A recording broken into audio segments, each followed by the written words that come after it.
Sa ilalim ng malamlam na buwan, isang binatang mangukit ng kahoy na si Tomas ay dumaan sa isang liblib na baryo. Habang naglalakad si Tomas sa madilim na kagubatan patungo sa bahay ni Aling Maria, narinig niya ang mga kakaibang tunog, ang mga hayop na parang hindi siya naririnig. Si Tomas, nanginginig. Parang may mga mata na nakamasid sa kanya. Isang matandang babae, si Aling Maria, ang nagpakita sa kanya mula sa madilim na hardin. Nagsalita si Aling Maria, "Anak, dumaan ka rito. May mga halamang gamot ako na makakatulong sa'yo." Ngunit sa kanyang mga mata, may kakaibang liwanag. Sa loob ng bahay ni Aling Maria, may mga silid na puno ng mga kahon at mga kakaibang bagay. Naramdaman ni Tomas na may mga nilalang na nagmamasid sa kanya mula sa mga sulok ng bahay. Muling nagsalita si Aling Maria, matamis na ngumiti.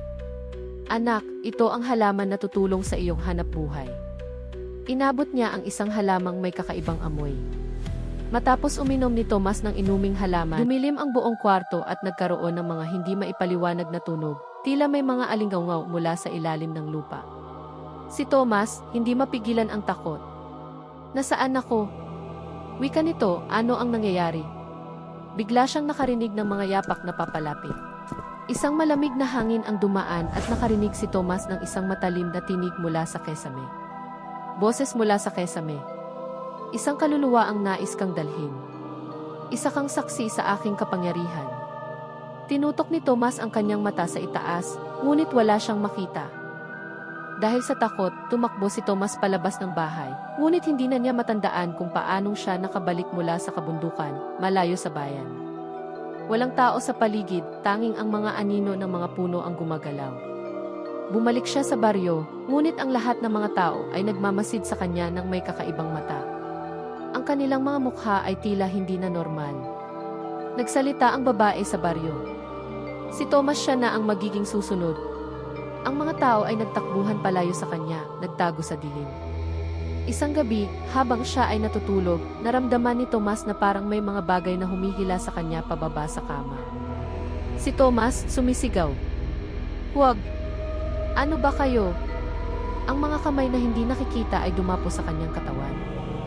Ang mga anino sa paligid ay nagsimulang magbalat kayo, nagiging mga kalansay at bungo. Naglakad sila patungo kay Tomas. Nagsalita ang isang anino, "Ang iyong kaluluwa ay magiging bahagi ng amin." Si Tomas ay hindi makagalaw. Si Aling Maria ay nagpakita mula sa dilim, nakatayo sa harap ni Tomas. Nagsalita si Aling Maria, "Huwag mong subukang takasan. Kailangan mong magbayad para sa iyong kaalaman." Ang kanyang mga mata ay kumikislap ng pula. Sa bawat gabing lumilipas, si Tomas ay nagiging mas mahina, nakikita ang mga larawan ng mga nilalang na humahabol sa kanya. Sa bawat hakbang, may mga nilalang na sumusunod sa kanyang anino. Isang araw, habang siya'y naglalakad sa kagubatan, narinig ni Tomas ang isang sigaw mula sa kailaliman ng lupa. Boses mula sa lupa. "Huwag mong pabayaan ang mahiwagang halaman. Kung hindi, ikaw ay magiging isa sa amin." Lumingon siya at nakita ang isang matandang nilalang na may mga mata ng apoy. Habang bumabalik sa kanyang bahay, nagkakaroon siya ng hallucination na nakikita ang mga mukha ng mga namatay na walang kinalaman sa kanya. Si Tomas, sumisigaw, "Huwag! Hindi ko sila kilala." Ngunit ang kanilang mga mata ay patuloy na sumisilip sa kanya. Sa kanyang kwarto, biglang dumapo ang isang malamig na kamay sa kanyang balikat. Boses mula sa dilim. Si Aling Maria ay hindi lang isa. Marami sila. Si Tomas ay lumingon at nakita ang isang pangkat ng matandang mga manggagaway. Habang patuloy ang dilim, napansin ni Tomas ang mga simbolo sa mga dingding ng kanyang kwarto na tila mga sinaunang ritual. Ang mga simbolo ay kumikislap, nagsimula silang magliwanag ng pulang liwanag. Si Tomas ay kinailangan maghanap ng paraan upang makalabas mula sa lugar na iyon, ngunit naramdaman niya na ang kanyang katawan ay naging mabigat. Para bang ang lupa ay sumusubok siyang hilahin pababa. "Tomas, nagsusumamo. Ilabas mo ako." Ang lupa ay tumugon sa kanyang pagsusumamo.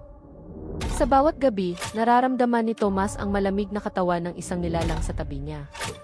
Isang tinig ang patuloy na nag-uutos sa kanya ng mga sumpa. Isang araw, muling bumisita si Aling Maria sa kanya at iniabot ang isang makapal na aklat. Nagsalita si Aling Maria, matamis ang ngiti. Ang aklat na ito ay magdadala ng kasunduan. Ang iyong buhay at kaluluwa ay magiging akin. Si Thomas ay nagkusa na kunin ito, ngunit sa bawat pahina ay nagkaroon siya ng mas matinding takot. Ang mga anino sa paligid ay lumakas at nagkaroon ng mga anino na nagsasalita. Nagsalita ang anino. Siya ay isa sa atin, hindi na siya makakawala. Si Thomas ay napatingin sa mga mata ng mga anino, nag-iiwan ng walang katapusang takot. Isang gabi, si Thomas ay nawalan ng ganang mabuhay. Ang takot at ang mga anino ay naging bahagi na ng kanyang katawan. Si Thomas ay sumisigaw. Ang dilim ako'y isa sa kanila. At sa dulo ng gabi, ang kaluluwa ni Thomas ay sumanib na sa madilim na mundong pinagmumulan ng mga manggagaway.